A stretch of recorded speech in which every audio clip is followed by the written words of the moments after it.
Ability, it's just the decision that they have to make here, but they will be banning at least one of them away for certain. Zed Echo banned away from H2K. Once again, reminder, H2K being on the blue side for this entire series, prioritizing their blue side, while Fnatic prioritizing red. Nidalee and Lissandra, first two banned from Fnatic. Let's find out if the next ones are the same. It would be a Zeolution if you were going to go by Game 4 standards. Zia was picked as a last pick for Fnatic in games 1 and 2, and it worked. It will not be available, so no changes for H2K. And Deficio was talking a little bit about letting the Lissandra through. Lucian has been banned. I still think we're going to see first pick Kindred here. I actually disagree with Deficio on letting the Lissandra through. I think it was too good at allowing H2K to play a fast and loose game that it would force Fnatic to first rotate the Lissandra. And that's a situation where you've given away a lot of your pacing in the pick and ban phase, and unless you can get such a favorable top matchup that it can win you the game, then it's a big risk in pick and bans if you don't over-prioritize it. And is not picking Maokai or Siva or Kindred a big risk this game? If the trend is to be believed, it'll be Kindred first pick. Now is where the steals come in. This is what the analyst desk was alluding to. Yeah. Take some picks away from your opponent that are also powerful, and it's not the ones we were expecting. But the problem is there are still other picks available here. We have not seen Poppy prioritized in this draft at all this series, but she is still there as a top-tier top laner. And Fnatic have gone all in on saying, okay, Odo, what have you got? What have you got for us top lane? And with the Trundle being picked up as well, Civ is still on the table for Febiven if he wants it, but it depends what type of composition they want to build here. And now H2K kind of discussing this one. I mean, it's definitely taken away one of those picks that Odoamne's played in this entire series, but what's for certain is they pick up the first Kindred once again. Where does the cookie crumble?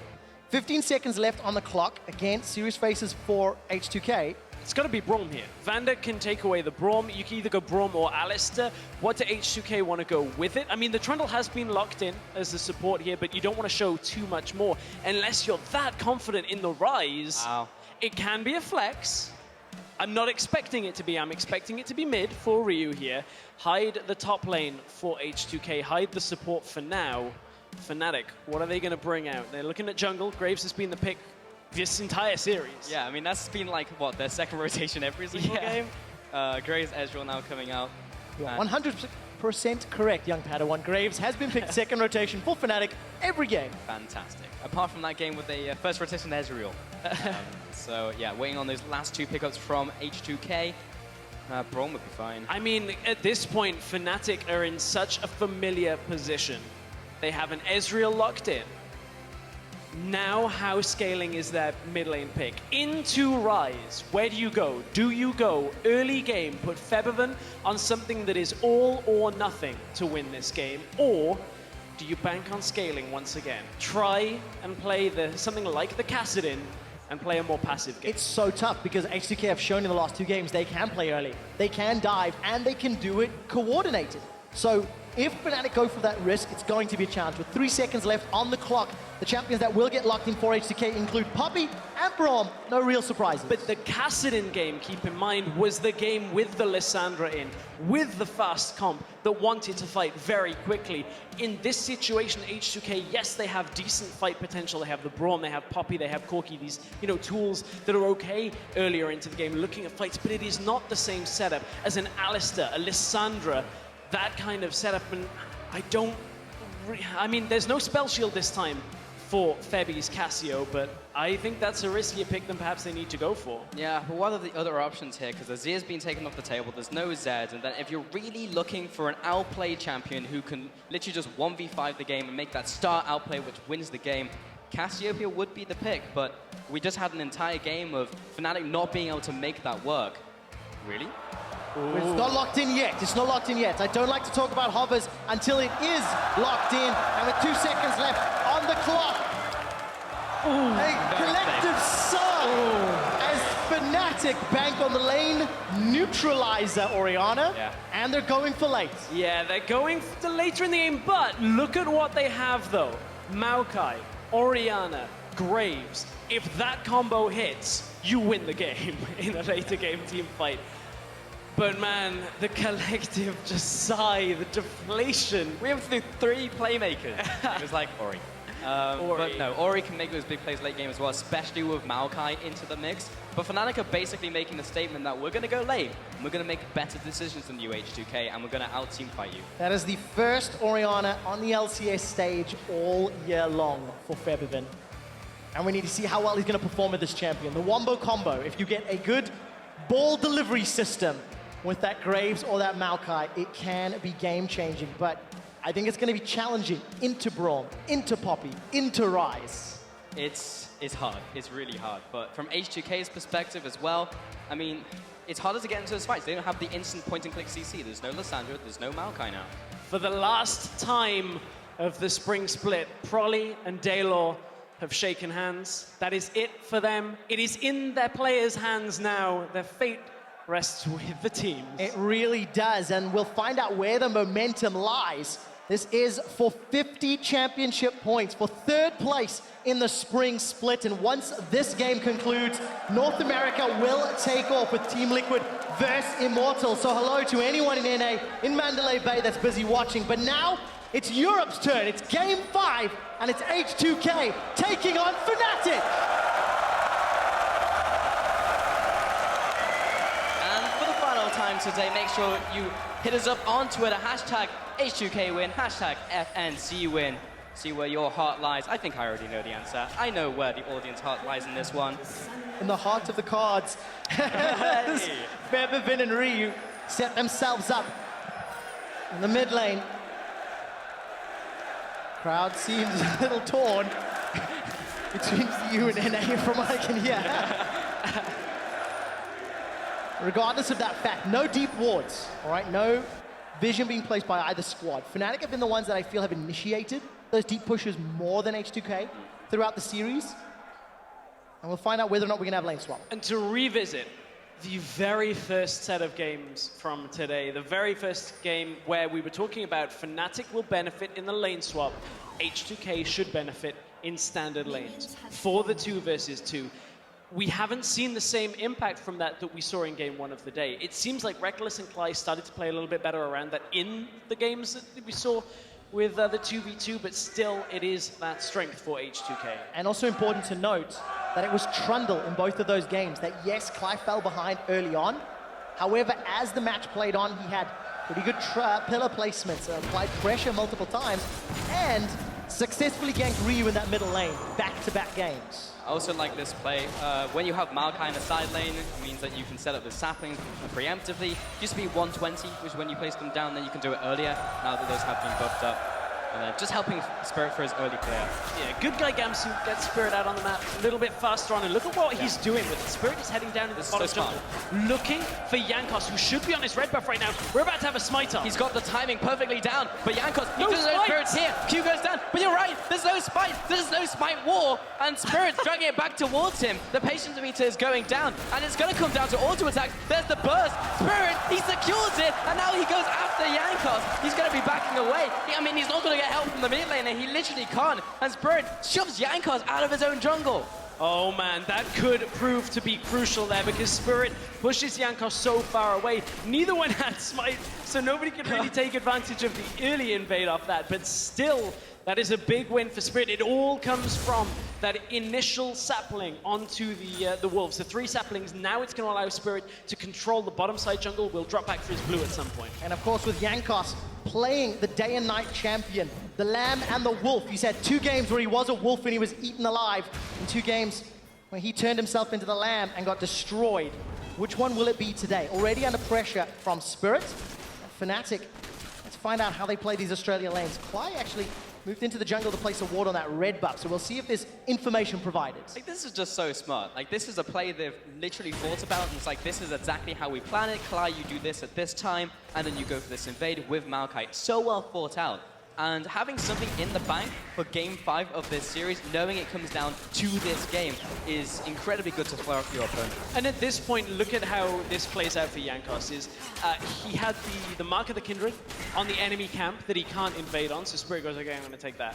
Now there's a ward on this red buff, allows Spirit to know that Jankos wasn't making a very fast play. Vander's going to come and try and ward up just to see if he can spot Spirit out on the way through, but Spirit pulls back away, and now is looking for mid lane. But again, the ward warding from Fnatic is just enough to hold this. Spirit's already done, and he's got the information that he's getting out here. H2K are way behind the play. Now they'll see where Spirit is, but they cannot afford to go aggressive on it. 5 games in a row where Jankos first picks Kindred and is the same blue-red delineation. That preparation coming into game 5 could be reading their opponents throughout the previous 4 matches. And the other point from this is now Jankos has been 3-buffed because he can't afford to go into the bottom side jungle without mid and bot pushing, which luckily for him now they are. They were not initially as he headed up into the top side jungle, but look at how Ryze is.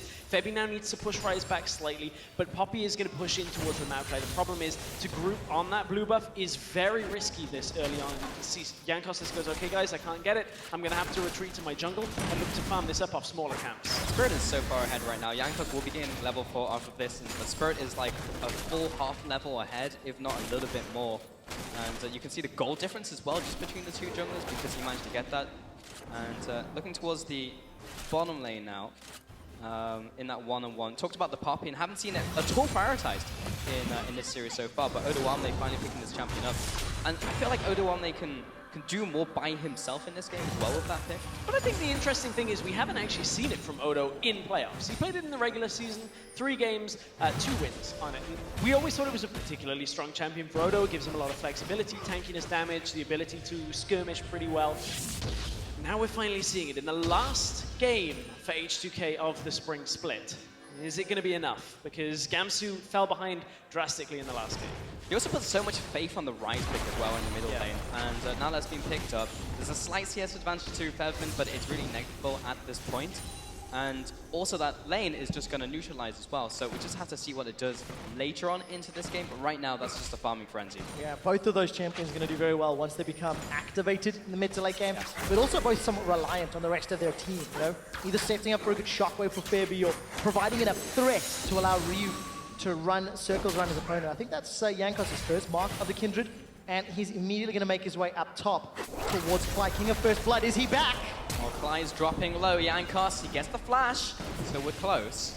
Oh. Looping around, there's a ward as well. I think they might die for this one. There's a teleport available for Odoamne. He's already started to channel it. They're looking for Rekkles and Klaj. There's no flash for Klaj. But Spirit is very close. They need to pull the trigger. They need to do it right now. Odoamne goes in, slams Klaj against the wall. Spirit now comes into the fight. Jankos, he's going to use the dance virus to get away. First blood to Odoamne in this 5th game. Now Spirit looking to back away, and that's a clean first blood. Oh, Febi's here though. This could be scary. Shockwave is available, but a lot of people are still very healthy.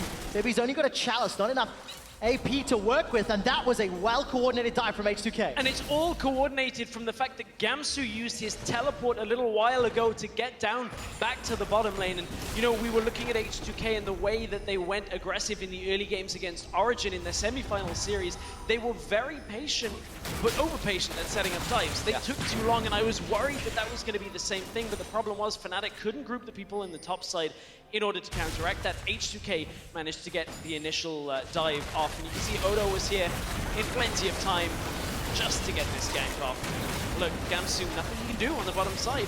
Mid lane is still running up, no real options there, much better out of H2K, even if it was a little slow. But as you said, Gamsu, nothing you can really do in that situation. Febiven was also being chased up by Ryu. I kind of feel like Febiven going up there caught H2K a little by surprise. I'm not sure if there was a communication breakdown because they definitely could have collapsed on him as Ryu was coming in as well. But he just kind of strolled through the entire team. He's like, "What's up?" And to go to the tower. Yeah, I think at this point they were just looking at again. Oh, it feels so bad. Oh man. Props to Spirit. Spirit's just all over this red buff. I mean, you look at that, I think they were just respecting Febi's shockwave a little too much. Right now, at this point in the game, he doesn't have damage. He's got chalice. But they certainly didn't want to stack on the ball. Supportal combat. Do it. Fight. Chomp. Cheating. Winter's bite. Rekkles is coming to back up Klaj.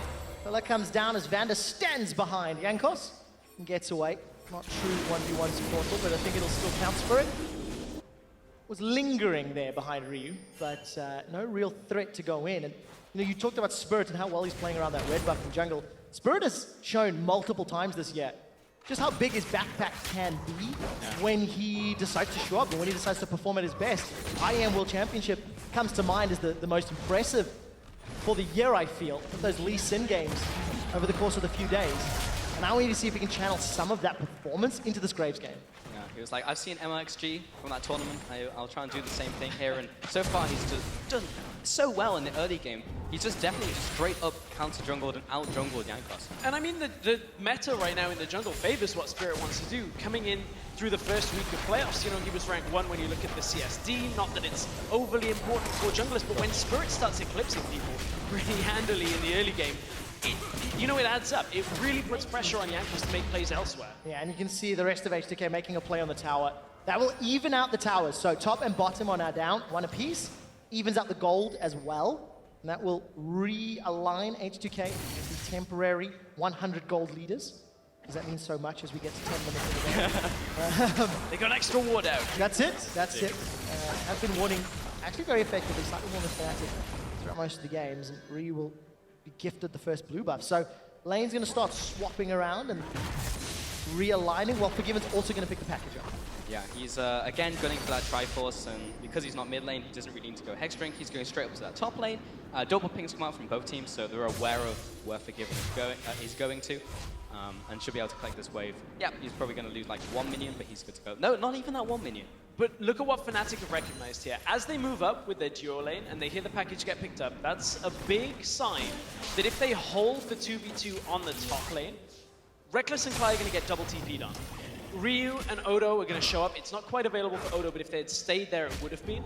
In the long lane, no tower available. That's how you lose the early game. It's by pushing too far aggressive away from towers, and 2 TPs pop up, you die, and that's it. Because there's no one to help you. You've only got 1 on your team, and Gamsu's not going to be enough. Clearing up this crab as well. That's another mark for Kindred that's being denied. But Jankos is looking towards the Herald himself, and over the water, he'll help him. It should be an easy take. Killer coming out from Klaj. Exploratory. Yeah. Okay. It was actually quite distracting because I was focusing on the Herald, and all of a sudden a Pillar of Ice comes up. But regardless, Klaj has access to the ultimate. Subjugate is available. Flash and Exhaust going to be so important against Kindred copy Ryze when somebody gets in their faces. Vander, no Exhaust this time around, but he's much less of a threat because nobody really wants to get in the faces of H2K if you're on the squad. Yeah, also a reminder, this is another game where H2K double TP versus only 1 TP from Fnatic, something to keep track of as the game goes on. And what that has meant, in a completely direct sense, is that Rekkles just sat top for like a minute, doing nothing, because he was waiting for the wave to push towards him, because he can't step further forward. As soon as he goes in, there comes the double TP, he's going to get ended. But now it's pushing towards him, he can clear it. This gives Odo the freedom to push bottom lane at the same time. Ryu just pushing out the mid lane real quick with desperate power, and should be good to go. Odoamne in the bottom lane as well, and there's 1-on-1. How are the junglers doing? Jankos, haven't really seen much from him at the moment. Only 6 stacks on the Devourer so far, only 1 stack on his passive. Yeah, not as effective as he's been throughout some of the games. But you're taking stock of all these different items. You know, Gamsu's got such a good CS advantage over Odo. This Klaj will run away from Vander, but then the opposite is true when you look at Febiven and Rekkles. Yeah. You know, really big differences between the respective players. Ryu's looking for Febiven, the shockwave comes out, but nothing really further comes from that. And again, I'm just getting a bit too excited. It's game 5 with that 3rd place title on the line. You're looking at a Ryze and an Orianna at 12 minutes in. Yeah. Lots of damage, guys. Their like kill potential is like 50%. It's like you can't kill someone from like anything above that. But yeah, fighting over wards currently, and should be Klaj taking that one away. There you go. But they do know that the pink ward is there now. Just placing this defensive vision. Even from like games like this, you can see how the mentality of the team is from where the wards are being placed. Fnatic right now is just like, I'm going to place this pink ward down, and this will even give me vision and knowledge because we know that someone's going to be there at some point. Yeah, Fnatic have had to concede a lot of their own topside jungle here just because of how this matchup is played out. They obviously don't have top tower, so they lose a lot of the ability to play here. Spirit, careful. Jankos actually smites that one away, gets himself another passive stack, which I think will potentially be important as both these teams are still very even. It's only 13 minutes in. Yeah, only 13 minutes in, but look at this gap that is in the bottom lane. 139 to 97. Rekkles is heavily getting outfarmed, and he has to, always step back. Can never really be pushed up against Febiven here, and Febiven is just going to utilize that, to his absolute strength. They've got a 3rd of his turret health down already. Classic H2K. Chip away at the turret, people respond, then you back away, just rinse and repeat in a different lane, and then eventually you come back, and that tower's all set up for you to take another one. Spirit, 3 out of 3 red buffs in this game. But how much does that really matter? Because Jankos has been able to achieve more on the rest of the map. I think it did somewhat unlock Gamsu, at the very least. That sort of pressure down bottom. So if Gamsu has a pivotal teleport, then I think you can go hashtag win. Yeah, you can. But yeah. until we see the Spirit Gamsu impact, it is just at the cost of controlling your own quadrant of the jungle. Oh, you got to tie Febi into that though. Yeah, the shockwave of the advance is going to be what realistically is going to win team fights for Fnatic if they can hit it. Dragon goes down, and you can see Fnatic. That's the first dragon that they've taken first in a game here in this series. So, that's a lot of firsts. See if Fnatic will be the first to 3 wins in this best of 5. I mean, somebody has to be. Yeah. There's a 50% chance of that. Just saying. So that was play-by-play level commentary there, Stress. I expect It was, I meant it sarcastically. I'm throwing you under the bus. Well, gentlemen, we talked about that big CS difference between Rekkles and Febiven. Not only is Rekkles on a slightly slow scaling champion in terms of the item build, doing Cull as well, and his opponent Febiven is complete with that Trinity Force. So there is just such a staggering difference between what those two can do impacting the game. And, you know, with this blue buff losing some patience, it just delays reuse of gear. Jankos and buffs in this game, man. Oh, it's not again. Oh, No, Dragon's an Okay. All right. Oh, I freaked out for a second there. That actually, because I thought it was dead, and I think they did too. Anyway, Vander going into the top lane. Klaj and Rekkles, they know he's there. But still pushing up, and this is the rinse and repeat play. They go back up to the top lane, get a bit more damage there, and now Jankos is coming in, so they have the numbers advantage, and they should be able to get some more damage on this tower. The problem is Rekkles can't ult here because Braum just puts his shield up, so there's no real way of clearing this wave of minions without Ori being here, and look, Klaj steps up, gets cleared out. There's the minion wave down, but again, it's a third of the health gone. Every single time. And now that's so low, Febiven's probably just trying to take pot shots at it with the Sheen proc as well, when the next minion wave comes in. And Fnatic don't have a way to instantly clear out that wave before it hits tower, because Truth Rob Barrage not going to cut it against Braum. Ryu's already in the jungle, teleport's not available, so if anything were to happen, he was relatively close by. Tower will be knocked over uncontested by Fnatic, and they're starting to lose further ground in the top quadrant of the jungle. I like this though. They preemptively moved to mid lane to see if they could maybe siege against that tower, because Ryu was heading up, and maybe try and trade towers, even though it's inefficient, is better than nothing. But Ryu went back to the mid lane in time, and the top tower died too fast, so they couldn't even respond. Couldn't even respond at that point. Fnatic, is that going to be the tagline for these last 3 games? Couldn't even respond, because it has all been H2K. I'm so happy you mentioned that, because for anybody that has potentially just joined us in Game 5, Fnatic were given all the time in the world to respond in Games 1 and 2, because H2K were not aggressive. Yeah. Because H2K played very passive. Then they made a play, it was the wrong one, and Fnatic were victorious. We'll expand on that thought in a second. Spirit's about Ryu. He turns the corner and does not want to find a Ryze behind it. Tries to jump over the wall, collateral damage, and luckily Febiven is there in time to save him, and Ryu will be backing off. At this point, though, he is still fairly squishy when it comes to a trade against the Graves like that in enclosed areas. If you take that end of the line, you are going to get chunked through. And Ryu, as you said, knew that Febi was coming across, knew the shield, knew the potential for the turnaround was there for Fnatic, but they've managed to zone back Odo from this top side. Now Fnatic want to push top tower themselves. Klaj clearing away this pink ward, and Odoamne, there's nothing you can do. He just has to back off here. But look at this, they're trading it for the bottom side as well. Fnatic are going to lose their tower down on the bottom side to Febiven. In fact, that tower's already down. Excuse me. No, he did just get it. Okay. Yeah, he did. I got Just baited yourself. by my monitor. I turned around and was just like, missed the tower going down. Was secured by Febiven, equaled out by Fnatic, still down in gold.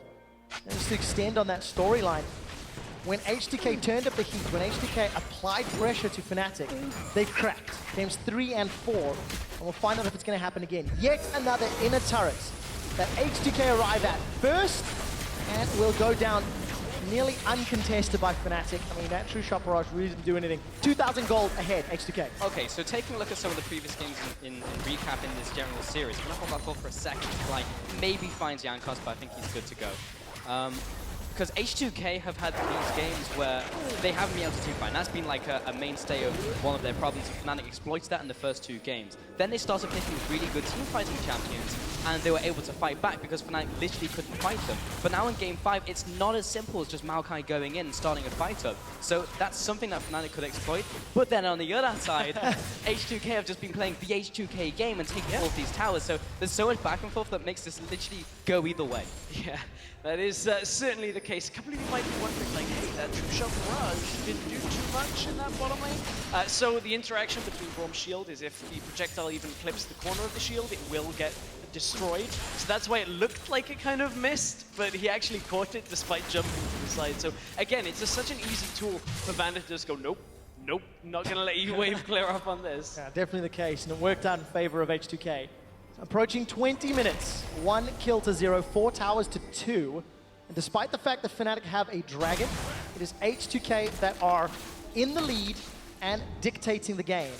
Now, in the the very first game, when H2K pulled off that double teleport, that's what turned it around for Fnatic. A good team fight, and they've got champions that want to really be involved in team fights. So let's see how H2K played out. 20 seconds to Dragon, 5 seconds to Baron's available. It's a bit early for that one, but it is around the next 5 to 10 that we're going to see these teams focus. But you've got to look at Fnatic's comp is, yes, they can team fight very well, but once their team fighting tools are down, once the shockwave is down, the collateral damage is down, H2K have a lot more consistent damage with this Ryze, with this Corki, so it certainly depends on how the beginning of the fight goes. Also, you've got to key into the fact there is a Kindred here, so even if that wombo combo lands, if it doesn't kill Jankos, he's going to keep everybody else alive.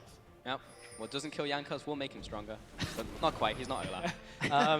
Jankos going for Dragon now, and this will be the first one of the game.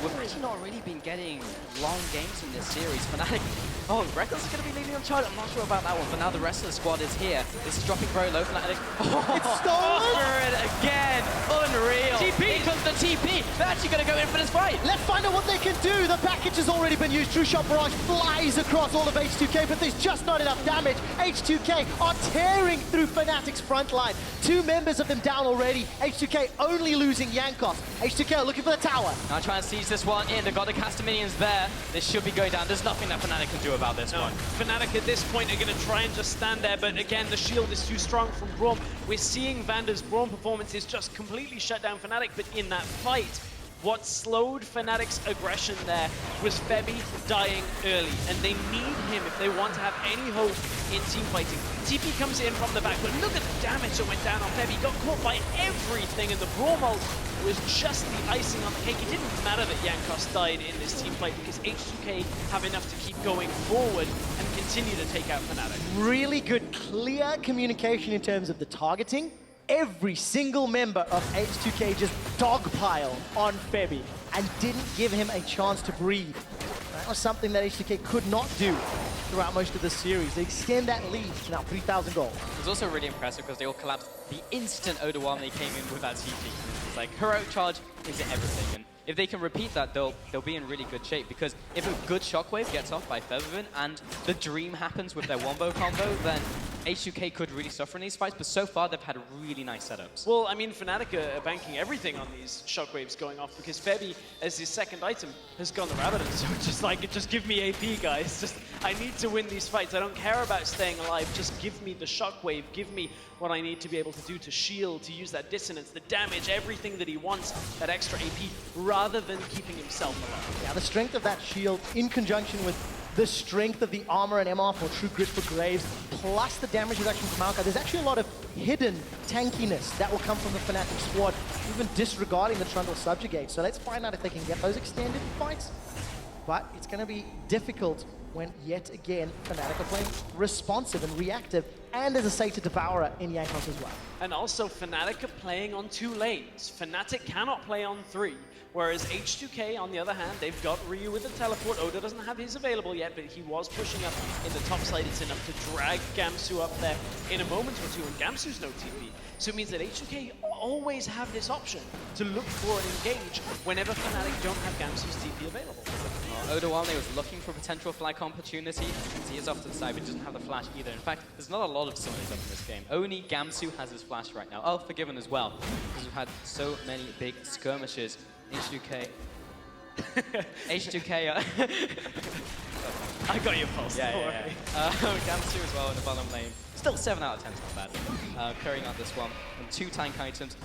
Again, in the situation where Odoamne was, where he's just this big wall of health that is very difficult to get through, but his backline is fairly squishy, and we've seen it in those last fights. Because, yes, you have those hidden tankiness stats, but Graves has to stack up in the fight.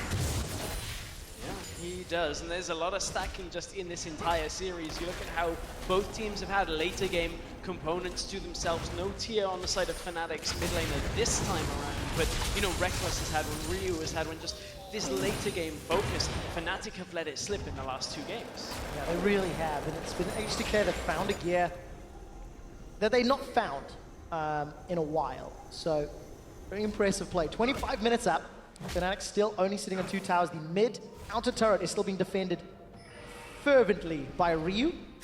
And H2K starting to set up the Baron plays. And here it is again. Gamsu has to clear out bottom lane. It's only a small wave, but he has to go down there. Rekkles goes up to the top lane to push it out, and that means H2K have the freedom to at least clear and decide whether they want to start this Baron or not. They're going to pull back, because they can't really effectively do this. Jankos clears out the ward, Fnatic start to group, but again, the option is there. But is Spirit inside Jankos' head now? Because there's been so many smite battles in this game, all we've really seen in the entire series, and Spirit's generally been getting the better of them. I think one went the way of Jankos, one stack of Raptors, and everything else has gone the way of Fnatic. Even that Dragon a little while back. It's always the carries we try and clear on that thing for, because you might aggro Baron. It's got a turn on the side. Yeah. A lot of damage onto Klaj by Ryu.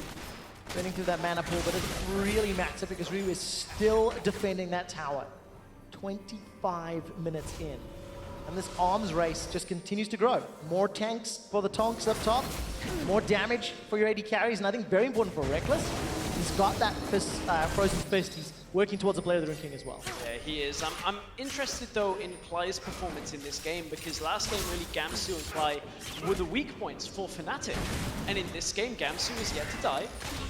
Klaj has had a much better game this time. Isn't constantly looking to put himself in the firing line by going over aggressive on an Alistar. This time he just puts a pillar up from a distance. Yeah. He's able to then facilitate the poke that comes from Rekkles. And Fnatic possibly could, you know, look to take some kind of skirmish, but the problem is they're behind. And H2K are trying to compound this advantage they've got from having 5 towers up. They have a good lead in this game to just constantly tear Fnatic around the map until at some point H2K go for the Baron, and then it's on that smite wall. Or on that smite wall. It's funny as well because H2K actually put a lot of bans towards Klaj in the first game and the first couple games with Braum and Alistar, but that's Trundle. He's been performing really well. When he was not on Trundle, he performed worse. So it's just interesting how he's turned up in this game on a different champion. And also gives you some insight into what your opponents, what H2K felt their opponents were strong at, you know? It tells you ban 2 make Klaj uncomfortable, and Fnatic going, well, we're expecting that, so that's why they practice the Trundle. Spirit takes a big chunk of damage here from Febiven and Vander. Nothing really comes of it. Dragon is live. The last time there was a fight and it was stolen by Fnatic. There's no one around from Fnatic to challenge this time out. The tension is building, but it's not going to be the catalyst, or at least this Dragon isn't going to be the catalyst for a fight right here. Because Fnatic, there's no real chance of H2K getting 5 Dragons in this one, so they can just let one go. Or they could also find Klaj as well, as he's just trying to ward. So they get the flash, which is big. Very important, because that's the second time Ryu's had a little bit of time to chunk down Klaj. Klaj being too far forward, Klaj being out of position. And Ryu a little early on starting to attack. Further attention to Spirit, that's a flash away. Spirit's used the collateral damage and he's flashed over the wall. It was flash for flash, but no ultimate for Spirit either. Now H2K all back away, back into the mid lane. Everyone goes back to what they were doing. Just trying to find these small picks, but that's what it's going to open up now. But what this means is if Spirit has to contend to smite down in a smite war, it is a one-way trip for him now. He does not have his flash available to come back out of the pit, so if H2K are in a situation where they start the Baron and have full control over it, Spirit is giving his life regardless of what happens. So has to keep that in mind. Jankos will be fine. He has that mobility with the Q if he's in that aggressive position on the Baron. And you can just feel the importance of this game. It's game 5. 3 and 4 was so dramatic. There was loads of skirmishes all game long. These champions have barely touched one of us for the last 10 minutes because so much rests on one team fight, one big objective, or more importantly, one mistake. Hey, we've seen a game end in 25 minutes, and now we're already past that point. So yeah, one single team fight could just end it, and these teams are rightfully cautious because we're in the 5th game. All comes down to this. There's no safety net anymore for Fnatic, and that's the way they were playing, I feel, in game 3 and 4. They were like, well, we just need to win one, and even if they win, we're still not out of it. But they are gonna lose the series if they lose this one, so you can just feel it, actually. Yeah, there is a lot of tension in here. A couple of members of Fnatic support trying to just build throughout the crowd here. I hope you're picking that up on the mics, but it is fairly subdued compared to how games 1 and 2 was. H2K, though, they want to start this Baron off. This is what we were talking about. Potentially the Smite fight to take full control of this. Ooh, no, it's too Yeah, look, Odo was down bottom. He has teleport available. There was no vision on Gamsu, and he was running towards the fountain, trying to get those home guard buffs. He's got a lot of tankiness in that Maokai. The front line for Fnatic is strong, but they have to get rid of Ryu, Febiven, or Jankos quickly to win a team fight. Shockwave is bounced away from. Febiven is completely aware that he had the timing and he makes it out. There's going to be a turnaround. Odo, he's teleporting in. Fnatic might be caught. Glacial Fissure comes out. Ryu, he's going to jump in, and they're trying to get a range, but they just can't quite make it happen. Fnatic a little too far back. Oh. Far too far back, and Fnatic just, you know, looking for a counter engage, but they haven't got that shockwave. I think they were taking the break a little too early as that sombrero came out on the shockwave, but Klaj now forced to back away. Is this an H2K teleport from games 1 and 2? This is what we will find out. Ryu has access to his TP, Gamsu does as well. They're locked down. Spirit against the wall. Odo's got 4 members of Fnatic in front of him. The Glacial Fissure's already been used, and Fnatic are trying to peel away. Jankos is in from the side. Collateral damage and the re-engage. But Gamsu's gone in. Ryu, he's dropping low. They've got the kill! Ryu is down! Fnatic are looking for more. They've turned their attention onto Odoamne as the Blade of the Rune King comes out. That's slowing Odo. One more Mystic shot. It's a kill. Rekkles has taken him down. Gamsu is so beefy. Lapsus Spike will buy time, and it throws Jankos to the borders. Febiven picks up the kill, and H2K get aced. 5-0. Look at the death timers. 40 seconds, and they're pushing in. This is a repeat of game 2. Fnatic are looking for the inhibitor, and the crowd has exploded here in Rotterdam. Back to the game from Fnatic, and they are taking this inhibitor. They really are. There's 30 seconds left.